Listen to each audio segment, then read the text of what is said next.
Chemical bonding का एक नया सब टॉपिक है हाइब्रिडाइजेशन। हाइब्रिडाइजेशन स्टार्ट करने से पहले समझते हैं कि ये होता क्या है, इसमें होता क्या होगा। देखो, इसको समझते हैं एक छोटा सा स्टोरी से कि स्कूल जाने से पहले मम्मा ने हम लोगों के लिए क्या बनाया था, जूस बनाया कि बेटा जूस पी के स्कूल जाएगा। तभी क्या हुआ, तुम आ गए कि चलो चलो आज मैं तुम्हारे साथ स्कूल जाऊँगा। तो हमने जूस पिया नहीं था, हमारे लिए मम्मा ने 3 ग्लास बनाया था, उतने में सारा जूस ख़त्म हो गया। अब है नहीं, इंस्टेंट पे दुकान पे भी नहीं जा सकते हैं। अब तुम आए तो माँ के लिए तो हर बच्चा बराबर होता है, तुम हो या मैं हूँ। तब क्या करेगी माँ, ऐसा तो नहीं करेंगे कि वो सारा जूस हमें पिला दे तुम्हें ना पिलाए। तो माँ क्या करेगी, उस समय थोड़ा सा पानी लेकर आएंगी। उसके बाद इन 3 ग्लास में जो जूस और पानी तीनों को मिक्स कर देगी एक जगह पे। फिर क्या करेगी, इसमें भी थोड़ा पानी या जूस हो जाएगा, सब में पानी जूस, सब कैसा दिखेगा, जूस जैसा ही टेस्ट आएगा। फिर मम्मा क्या करेगी, उस 4 ग्लास को डिस्ट्रीब्यूट कर देगी। अब देखो जो बनने वाला है ये क्या होगा, ना ही जूस ना ही पानी, ये मिक्सचर हो गया तीनों का, सारा तीनों का क्या, जूस और पानी का मिलाना। तो हाइब्रिडाइजेशन भी एक ऐसा ही कंसेप्ट है जिसके अंदर क्या होंगे, ऑर्बिटल्स पहले मिक्स हो जाएंगे अच्छे से, फिर बाद में रिडिस्ट्रीब्यूट होंगे। अब एक और चीज़ नोटिस करो, यहाँ पे जूस को मम्मा ने किससे मिलाया था, पानी से। ऐसा तो नहीं है ना घी से मिलाया या किसी और से मिलाया, कुछ ऐसी चीज़ लेकर आई मम्मा जिससे क्या हुआ, ये सारी चीज़ें अच्छे से मिक्स हो पाए। तो ऑर्बिटल भी हम ऐसे ही मिक्स करेंगे कि सब क्या होंगे, ईजिली मिक्स होने की टेंडेंसी रखें, सबका एनर्जी लेवल स्टेट लगभग बराबर हो, तभी क्या होंगे, वो ईजिली मिक्स हो पाएंगे। मिक्स होने के बाद क्या करेंगे, उसको रिडिस्ट्रीब्यूशन। तो वैसे ही हाइब्रिडाइजेशन भी क्या है, सबसे पहले इन सब का क्या होगा, मिक्सिंग। जैसे यहाँ मिक्स हुआ है वहाँ पे भी क्या होगा, मिक्सिंग। फिर उसके बाद रीडिस्ट्रीब्यूशन।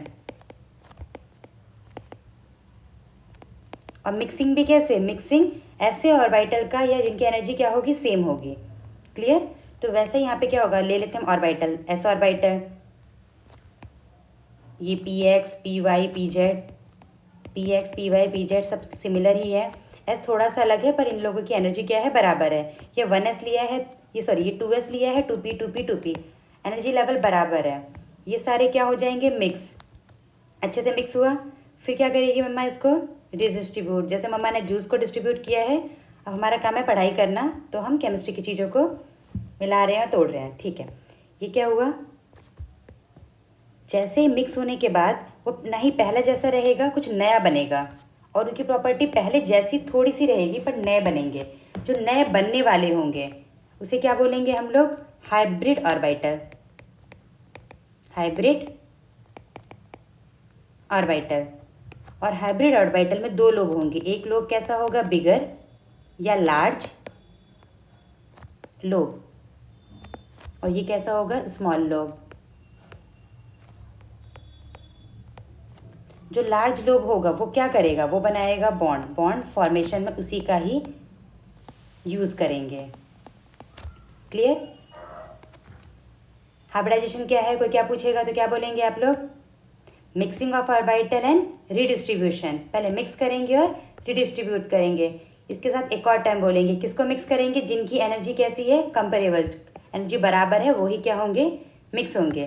तो मिक्स होने के बाद जो बना है, सारे कैसे हैं, सिमिलर एंड सेम, सेम ही बोलेंगे, सिमिलर क्यों, आइडेंटिकल, सारे कैसे हैं, आइडेंटिकल।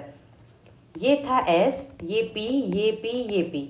अब बनने वाले का नाम क्या लिखेंगे, ना ही ये एस है ना ही पी, क्या हो जाएगा, ये sp3। 3p लिए थे इसलिए 3 है। आगे हम पढ़ेंगे सारे को अच्छे से सेपरेट करके पढ़ेंगे, sp क्या है, sp2 क्या है, sp3, पहले अब समझेंगे ये सारी चीज़ें हैं, ठीक है। अब देखो हाइब्रिडाइजेशन एक नया टर्म आया, किसने दिया है, ये पॉली ने इंट्रोड्यूस किया, मतलब पॉली केमिस्ट्री पढ़ता था, उसने ये इंट्रोड्यूस किया। साइंटिस्ट को कहते हैं प्रणाम, जय हो, हमें एक कंसेप्ट दे दिया पढ़ने के लिए। अब देखो एक नया कंसेप्ट आया तो उसके पीछे को रीज़न होगा, क्योंकि कहते हैं ना आवश्यकता ही आविष्कार की जननी है, तो कहीं ना कहीं इसका नीड होगा, तभी ये कंसेप्ट आया। तो क्या नीड था, क्या चीज़ एक्सप्लेन बाकी चीज़ें नहीं कर रही थी, ओवरलैपिंग से क्या नहीं एक्सप्लेन हो पाया कि नया कंसेप्ट आया हाइब्रिडाइजेशन। ये क्या बताएगा, ये बता देगा हमारा जो भी बनाएंगे स्ट्रक्चर उसका ज्योमेट्री, ज्योमेट्री कैसी होगी, ज्योमेट्रिकल शेप किसका, पॉली एटॉमिक, मतलब एक से ज़्यादा एटम मिलेंगे तो मॉलिक्यूल बनेगा, मॉलिक्यूल अरेंज होंगे तो उनका कोई ना कोई शेप होगा, तो वो कैसा उसका ज्योमेट्री है, शेप है, वो सब इसी से पता कर पाएंगे। और इसमें ही आगे हम क्या और पढ़ेंगे, इससे ज्योमेट्रिक शेप भी लिख देती हूँ, एनर्जी, ये सब इसी से पता की जाएगी। अब चलो, अभी हमने डेफिनेशन लिखा नहीं है, सिर्फ पढ़ा है, तो लिखते हैं डेफिनेशन क्या होगा। लिखो, आप लोग भी साथ साथ लिखेंगे, अगर पीछे का छूट गया तो पॉज करके लिखेंगे। हाइब्रिडाइजेशन क्या चीज़ है, ये एक फिनोमेना है। द फिनोमेना क्या होता है इसके अंदर, in which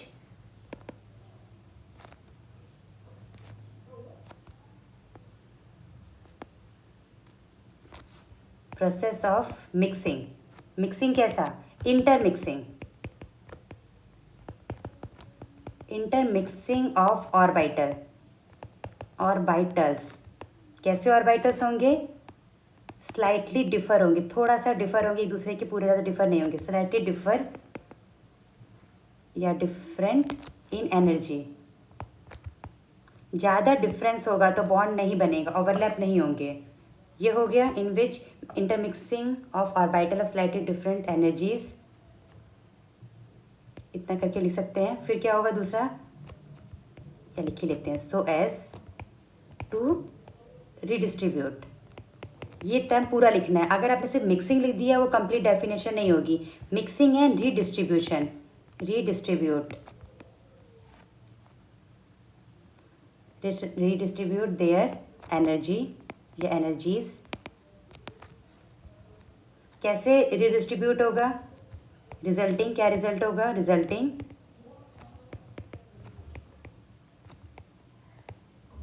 in the formation of new set of orbitals.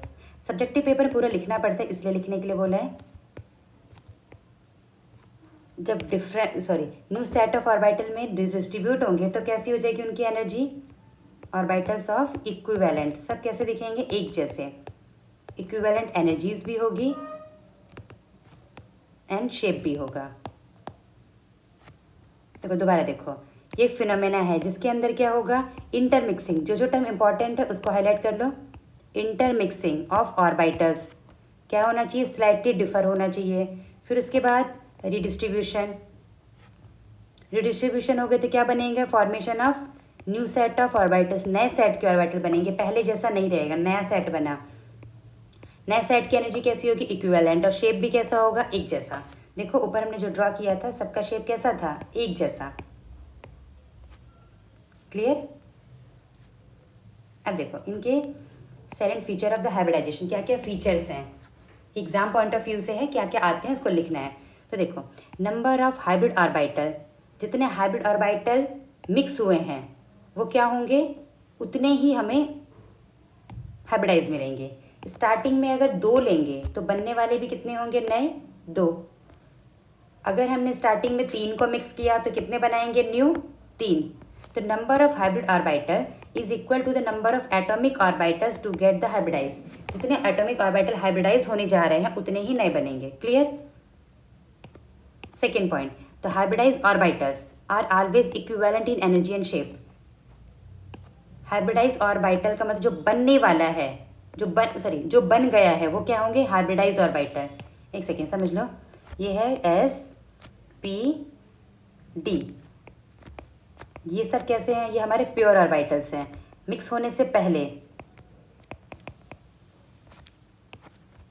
फिर बाद में जो नए बनेंगे ऐसा होगा, एक बड़ा लोब एक छोटा लोब, ये सब कैसे हैं, हमारे हाइब्रिड ऑर्बिटल या hybridise orbital.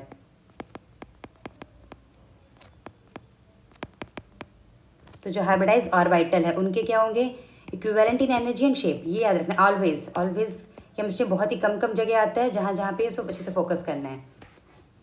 Third point, hybrid orbitals are more effective in formation of stable molecules than pure atomic orbital.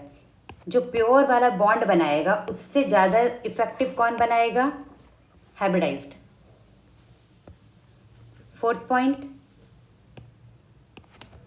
these hybrid orbitals are directed in shape in some preferred direction। जैसे मान लो 4 को bond बनाना है तो ऐसा नहीं randomly कहीं पे भी इतर बितर होके बॉन्ड बना लेंगे, नहीं, उनका एक स्पेसिफिक डायरेक्शन होगा, यहीं जाके ही बॉन्ड बनाएंगे। तो हाइब्रिड ऑर्बिटल शेप बताता है, ज्योमेट्री बताता है। ऊपर हमने पढ़ा था ना, क्यों जरूरत पड़ी थी ज्योमेट्री शेप बताने के लिए, ठीक है। तो क्या होगा, टू है तो मिनिमम रिपल्शन बिटवीन, वो ऐसे बॉन्ड बनाएगा कि स्टेबल हो। स्टेबल होने के लिए क्या होना चाहिए, अट्रैक्शन ज़्यादा हो, रिपल्शन क्या हो, कम। जितना मिनिमम रिपल्शन होगा वो वहीं पे जाके बॉन्ड बनाएगा, या वैसे ही मूव करेगा, अपने को स्पेस में कैसे अरेंज करेगा, जैसे स्टेबल हो। जितना स्टेबल, बोलो, पोटेंशियल एनर्जी कम, जितना स्टेबल एनर्जी उसकी कम।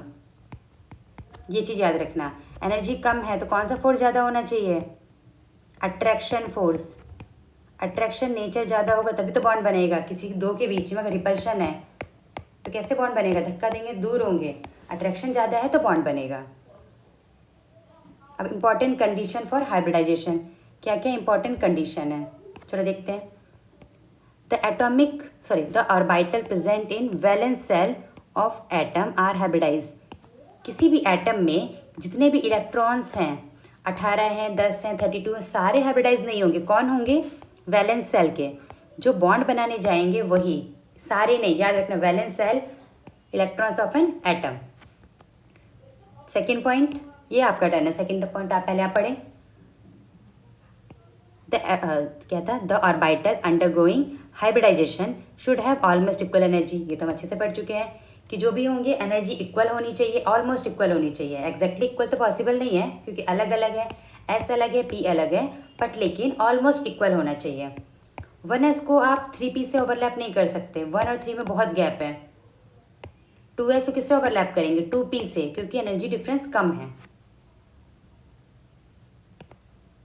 अब थर्ड पॉइंट क्या है, promotion of electron is not essential condition for hybridization. Hybridization के लिए इलेक्ट्रॉन का प्रमोशन करना ज़रूरत नहीं है। प्रमोशन का मतलब क्या होता है, अगर आप नॉर्मल देखें, कहते हैं ना कि मेरा प्रमोशन हो गया, इसका मतलब क्या है, जहाँ पे थे उससे एक लेवल ऊपर जाना। जब इलेक्ट्रॉन्स जिस लेवल पे होते उसे क्या बोलते हैं हम लोग, ग्राउंड स्टेट, और उससे एक लेवल जाने को क्या बोलेंगे, एक्साइटेड स्टेट। तो ज़रूरी नहीं है कि हाइब्रिडाइजेशन के लिए इलेक्ट्रॉन एक्साइटेड स्टेट पे ही जाए। एग्जाम्पल के थ्रू ही देखते हैं। जैसे नाइट्रोजन है, नाइट्रोजन का कन्फिग्रेशन क्या है, 1s2 2s2 2p3, S orbital, एक ऑर्बिटल में 2 इलेक्ट्रॉन्स और यहाँ पे 3 इलेक्ट्रॉन्स। अब देखो इसका अगर हाइब्रिडाइजेशन मैं बोल रही हूँ sp3 है, तो ये रहा sp3। तो sp3 के लिए ये s गया, ये p गया, कोई भी इलेक्ट्रॉन एक्साइट नहीं हुआ, हमें क्या है, कुछ ज़रूरत ही नहीं पड़ी, तो इसलिए क्या बोलेंगे, no promotion, no promotion. sp3 है या नहीं, कैसे बना है, ये आपको पता चलेगा, बस अब समझ ले प्रमोशन का मतलब क्या है। अगर हायर एक्साइटेड स्टेट पे जाएंगे तो बोलेंगे प्रमोशन। जैसे बेरिलियम का इलेक्ट्रॉनिक कन्फिग्रेशन लेते हैं, क्या होगा इसका, 1s2 2s2 एंड 2p0। इसमें इलेक्ट्रॉन्स कहाँ पे है, अगर इसको 2 बॉन्ड बनाना है तो ये इलेक्ट्रॉन को क्या करना पड़ेगा, यहाँ पे एक्साइट हो आना पड़ेगा, तो बी ई एक्साइट। अगर नया टर्म है तो अभी के लिए थोड़ा सा समझते चलो, आगे यही यूज़ होगा तो अच्छे से क्लियर हो जाएगा क्या मतलब है। एक इलेक्ट्रॉन, मैं ऐसे समझा देती हूँ, ये किसके लिए लिया है मैंने, NH3 के लिए। NH3 में देखो नाइट्रोजन कितना बॉन्ड बना रहा है, 3 बॉन्ड बना रहा है। 3 बॉन्ड बनाने का मतलब 3 इलेक्ट्रॉन खाली आधे आधे होने चाहिए। देखो 1 2 3 आधे आधे हैं, तो हमें और इलेक्ट्रॉन को अनपेयर्ड नहीं करना पड़ रहा है। ये क्या है, पहले ही अनपेयर्ड है, तो ग्राउंड स्टेट पे ही पॉसिबल है। अगर मैंने केस लिया BeCl2, यानी बेरिलियम बना रहा है 2 बॉन्ड, तो इसके पास 2 खाली होने चाहिए। अभी देखो ये भी फुल है, ये भी फुल है, ग्राउंड स्टेट पे नहीं हो रहा, तब क्या करेंगे बेरिलियम के, इसका 1 इलेक्ट्रॉन उठा के यहाँ लेना पड़ेगा। अब क्या हो गए, 2 खाली, तब बॉन्ड बनेगा। ग्राउंड स्टेट पे बॉन्ड नहीं बन पा रहा था, ये क्या हो गया, एक्साइट करना पड़ा, यानी इलेक्ट्रॉन को क्या करना पड़ा, प्रमोशन, आगे भेजना पड़ा। तो इस केस में प्रमोशन की जरूरत नहीं पड़ी, इसमें प्रमोशन की जरूरत पड़ी। तो इसीलिए एक टर्म लिखा है, जरूरी नहीं है कि प्रमोशन करना ही पड़े, depends on the condition. The promotion of electron is not essential condition prior for the hybridization. Clear? It is not necessary that, क्या नेसेसरी नहीं है कि खाली ऑर्बिटल ही पार्टिसिपेट करेंगे। In some case filled orbital भी पार्टिसिपेट करेंगे। Starting में ये टर्म मे भी आपको समझ में ना आए, लेकिन आगे आगे जब पढ़ोगे हाइब्रिडाइजेशन निकालना तो सारे टर्म क्लियर हो जाएंगे। पर इंट्रोडक्शन पहले बताया जाता है, इसलिए पहले बताया जा रही हूँ। अगर चाहिए तो रिवीजन के लिए हम दोबारा पढ़ लेंगे। अभी देखो, इसका हाइब्रिडाइजेशन आपको पता चलेगा कि ये भी हाइब्रिड ऑर्बिटल है, पर ये पेयर्ड नहीं है, सॉरी ये अनपेयर्ड नहीं है। देखो 1 2 3 ये सब अकेले अकेले हैं। अकेले को क्या बोलते हैं? अनपेयर्ड। पेयर तो समझते हो ना, पेयर मतलब दो, दो का जोड़ा। यहाँ पे ये पेयर्ड है, ये अनपेयर्ड है। तो इस केस में ये सारे ऑर्बिटल हाइब्रिडाइजेशन में जा रहे हैं, हाइब्रिडाइजेशन में। तो ये क्या है? फील्ड, और ये हाफ फील्ड। तो जरूरी नहीं है कि हाफ फील्ड ही जाएंगे, फील्ड भी जा सकते हैं। सारे पॉइंट क्लियर? बैलेंस सेल वाले पार्टिसिपेट करेंगे, बनने वाले की एनर्जी बराबर होगी, और पहले बना जिससे रहे थे उनकी भी ऑलमोस्ट इक्वल होनी चाहिए। वहाँ ऑलमोस्ट इक्वल, यहाँ पे 100% इक्वल होगी। फिर सेकंड केस में प्रमोशन की ज़रूरत नहीं है, किसी केस में बिना प्रमोशन के भी हो जाता है। फोर्थ पॉइंट कि हाफ फील्ड ही नहीं, फुली फील्ड भी पार्टिसिपेट कर सकते हैं। क्लियर? नेक्स्ट क्लास में टाइप ऑफ हाइब्रिडाइजेशन देखेंगे। Thank you.